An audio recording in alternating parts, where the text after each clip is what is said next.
Hello बच्चों, welcome to your channel the learning arena. तो आज हम पढ़ेंगे क्लास 11 का चैप्टर फर्स्ट सेट। तो सेट होता क्या है? वैसे everyday day to day life में तुम पढ़ते भी हो कि ये क्रोकरी सेट हो गया, ज्वेलरी सेट हो गया। इन सेट को देख के हमें क्या पता लगता है कि सेट जो होता है उसमें पर्टिकुलर टाइप की चीज़ें होती हैं। जैसे क्रोकरी सेट में किचन रिलेटेड सामान होता है, ज्वेलरी सेट में ज्वेलरी से रिलेटेड होता है। ये तो नहीं होता ना कि ज्वेलरी सेट में ही तुम कप और चम्मच रख दोगे।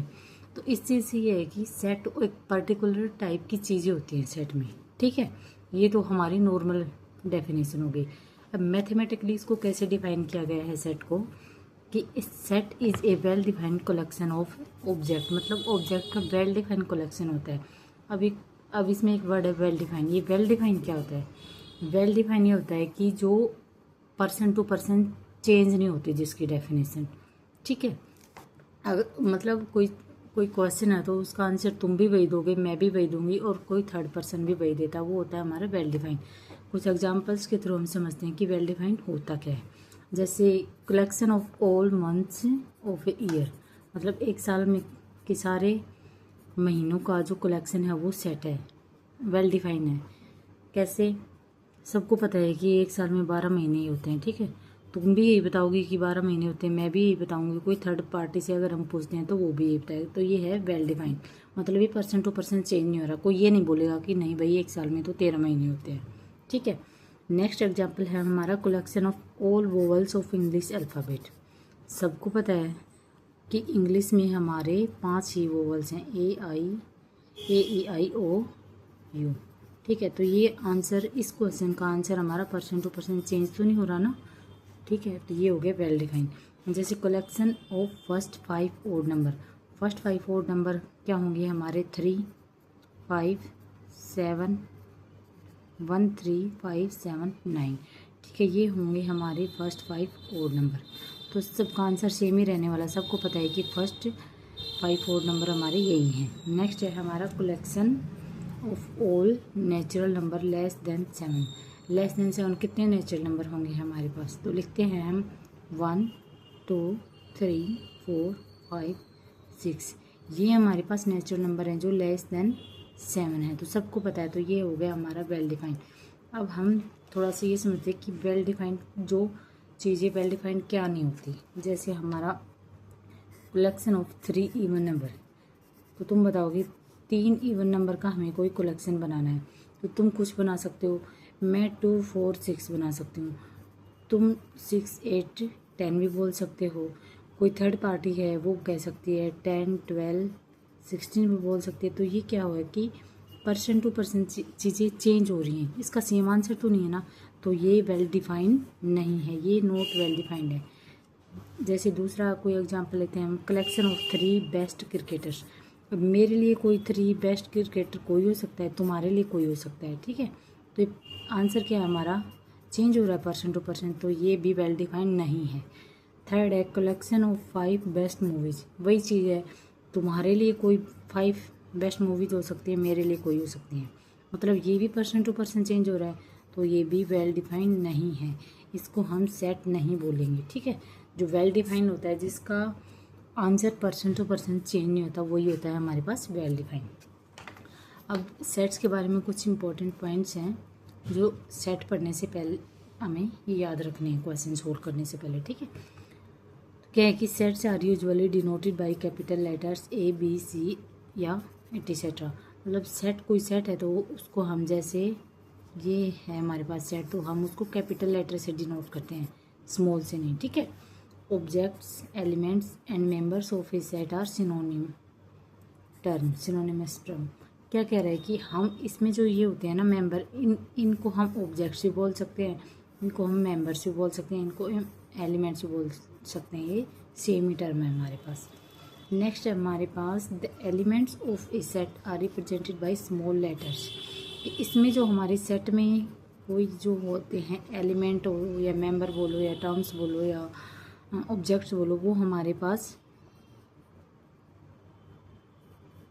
स्मॉल लेटर में आते हैं। सेट जो हमारा होता है वो हमारा कैपिटल लेटर में होता है, और जो एलिमेंट्स इसके अंदर ब्रैकेट के अंदर जो होते हैं वो हमारे स्मॉल लेटर्स में होते हैं, ठीक है। अब नेक्स्ट पॉइंट है हमारा elements can be written in any order, मतलब एलिमेंट्स को हम किसी भी ऑर्डर में लिख सकते हैं।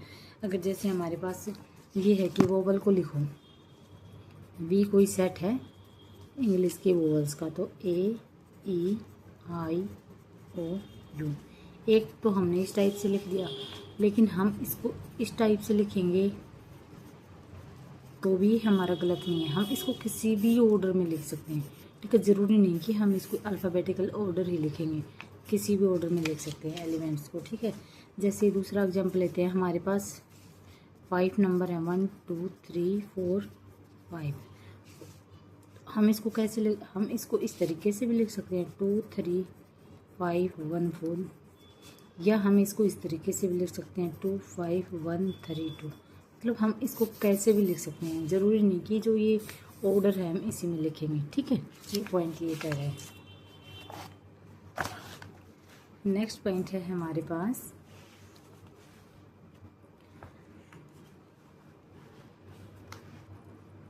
The elements are being separated by commas and are enclosed with braces, कि जो एलिमेंट्स होते हैं, ये हमारा कोई सेट है, ये हमारे पास एलिमेंट दे दिए ए बी सी डी, तो इनको हम कोमा से तो इनको अलग करेंगे कि 4 एलिमेंट को हमने कोमा से अलग कर दिया, और ये जो हैं कर्ली ब्रैकेट बोलते हैं, इनको ब्रेसेस हैं, इनमें ये इनक्लोज होते हैं। ये सेट को लिखने की एक रिप्रेजेंटेशन, मतलब ऐसे लिखते हैं हम सेट को। ठीक है, नेक्स्ट पॉइंट है हमारे पास an element is not generally repeated, मतलब हाँ ये पॉइंट नोटेबल है कि एलिमेंट, कोई भी एलिमेंट रिपीट नहीं होगा। जैसे हमारे पास एक वर्ड ले लिया हमने 80, अब ये बोल देखिए कोई सेट बनाओ जो इनसे स्कूल वर्ड का यूज करके स्कूल के वर्ड्स का यूज़ करके तुम कोई सेट फॉर्म करो। तो जैसे हमने मान लिया कोई सेट ए है जिसमें स्कूल के सारे वर्ड्स अल्फ़ाबेट आते हैं, तो हम इसको क्या लिखेंगे, S C H O L. इसमें 2 बार ओ आ रहा है, पर ये है कि सेट में हम इस कोई किसी भी एलिमेंट को रिपीट नहीं करेंगे, तो हम इसको ऐसे ही लिखेंगे, एक ही ओ लिखेंगे। मतलब 2 आ रहे, 3 आ रहे, 4 आ रहे हैं, तो हम उसको बार बार नहीं लिखेंगे, हम एक ही इसको एक ही लिखेंगे। ठीक है, रिपीट नहीं करेंगे किसी भी इसमें वैसे तो 6 अल्फ़ाबेट है, लेकिन हमने सेट में कितने 5 ही लिखे हैं, क्योंकि ये रिपीटेड है, वो हमारा रिपीटेड है, लेकिन हम सेट में इसको रिपीट नहीं कर सकते। ठीक है, तो हम एज ए सेट फॉर्म हम इसको ऐसे ही लिखेंगे। ठीक है, अब आता है हमारे पास नेक्स्ट पॉइंट कि रिप्रेजेंटेशन ऑफ ए सेट, कि सेट को रिप्रेजेंट कैसे करते हैं। हमारे पास सेट को रिप्रेजेंट करने के लिए 2 तरीके होते हैं हमारे पास। ठीक है, फर्स्ट फॉर्म हमारी रोस्टर फॉर्म, या इसको टेबुलर फॉर्म भी बोलते हैं। सेकंड है हमारी सेट बिल्डर फॉर्म। ठीक है, तो इसको हम 2 तरीके से लिख सकते हैं। पहले बात करते हैं हम रोस्टर फॉर्म या टेबुलर फॉर्म। इसमें क्या होता है कि इसमें लैंग्वेज यूज नहीं होती, इसमें लैंग्वेज यूज होती है। ठीक है, तो एग्जांपल ये है कि set of vowels in English alphabet, English alphabet के वोवल्स का एक सेट बनाओ, एक सेट रिप्रेजेंट करो। तो हमने भी कोई सेट मान लिया, तो हम इसको ऐसे लिखेंगे। ठीक है, ए ई आई ओ यू, ये हमारी सेट की रोस्टर फॉर्म हो गई।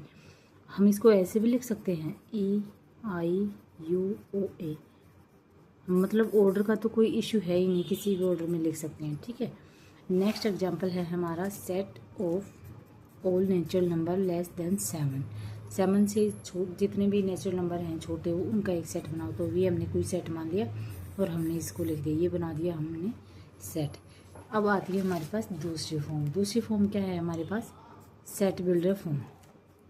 इसमें क्या होता है, इसमें हम लैंग्वेज का यूज़ करते हैं। इसमें क्या है कि हम सीधे एलिमेंट रख देते हैं, लेकिन इसमें हम लैंग्वेज का यूज़ करते हैं। ठीक है, जैसे वही एग्जांपल हमने यहाँ पे वोवल का एग्जांपल लिया था, हमने यहाँ पे भी वोवल का ही एग्जांपल लिया, ताकि ये चीज़ अच्छे से क्लियर हो जाए कि दोनों फॉर्म्स में अलग अलग हम कैसे लिख सकते हैं।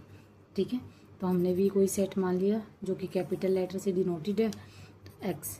ये जो 2 डॉट्स होते हैं, इन 2 डॉट्स का मतलब होता है सच दैट, इसको सच दैट बोला जाता है। ठीक है, तो हमने इसको लैंग्वेज में लिखना है, तो ये x such that. X is a vowel in the English alphabet. X को हमने इसको ऐसे लिखना है कि अक्स है वो इंग्लिश अल्फ़ाबेट में वोवल को रिप्रेजेंट करता है। तो ये हो गए हमारी set builder form as a language. ठीक है, सेकंड है हमारा सेकंड एग्जांपल है set of all natural number less than 7। ठीक है, तो वैसे इसमें क्या लिख रहे थे हम, सीधे हमने सेट बनाया और नंबर लिख दिए। इसमें क्या है कि हम लैंग्वेज का यूज कर रहे हैं। तो x such that x is a natural number less than 7। X कोई नेचुरल नंबर है जो लेस देन 7 है। तो अक्स को हम क्या लिख सकते हैं 1 2 3 4 5 6। ठीक है, यहाँ पे एक्स हमारा आ सकता है AEIOU। ठीक है, इसमें तो मेन डिफरेंस क्या है कि इसमें हम सीधे एलिमेंट्स या ऑब्जेक्ट्स डाल देते हैं रोस्टर फॉर्म में, और सेट बिल्डर फॉर्म में क्या होता है कि हम चीज़ों को लैंग्वेज फॉर्म में लिखते हैं। ठीक है, इसमें हम सीधा लिख देते हैं, इसमें लैंग्वेज फॉर्म में लिखते हैं। ये डिफरेंस होता है। ठीक है, अब नेक्स्ट पॉइंट आता है हमारे पास सिम्बल्स एंड देयर मीनिंग्स। मतलब कुछ सिम्बल्स होते हैं जो यूज होते हैं सेट्स में। तो जैसे हमने कोई सेट ले लिया, अभी इंग्लिश वोवल्स इसमें आ गए। तो ये जो हमारा होता है एप्सिलॉन, इसको तो इस एप्सिलॉन का यूज हम करते हैं, इसका मीनिंग होता है बिलोंग्स टू। ठीक है, और एप्सिलॉन, और अगर ये हम ऐसे करते हैं, ये वाला सिंबल है डज नॉट बिलोंग्स टू। मतलब जैसे हमने ले लिया वी, ए है हमारा, ए बिलोंग्स टू वी। तो ये वी सेट है, इसमें ए आ रहा है ना, तो ए बिलोंग्स टू वी। इसमें आई भी आ रहा है तो हम लिख सकते हैं आई बिलोंग्स टू वी। इसमें ओ भी आ रहा है तो हम लिख सकते हैं ओ बिलोंग्स टू वी। लेकिन इसमें बी कहीं भी नहीं है तो B does not belongs to V. इसमें डी कहीं भी है तो D does not belongs to V. इसमें डब्लू भी नहीं है तो W does not belongs to V.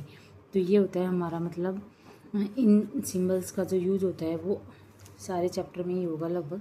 तो इसका मतलब होता है बिलोंग्स टू और इसका मतलब होता है डज नॉट बिलोंग्स टू। ठीक है, कोई चीज़ कोई एलिमेंट अगर इस सेट से बिलोंग कर रहा है तो हम ये वाला सिंबल यूज़ करेंगे, और अगर इस सेट में नहीं है, अदर देन दीज एलिमेंट्स, अगर कोई चीज़ पूछी जाती है तो हम ये वाला सिंबल यूज़ करेंगे। ठीक है, तो आज हम इतना ही पढ़ेंगे। कल हम नेक्स्ट करेंगे कुछ पॉइंट्स सेट के बारे में, फिर हम क्वेश्चन करेंगे। Okay, thank you for watching.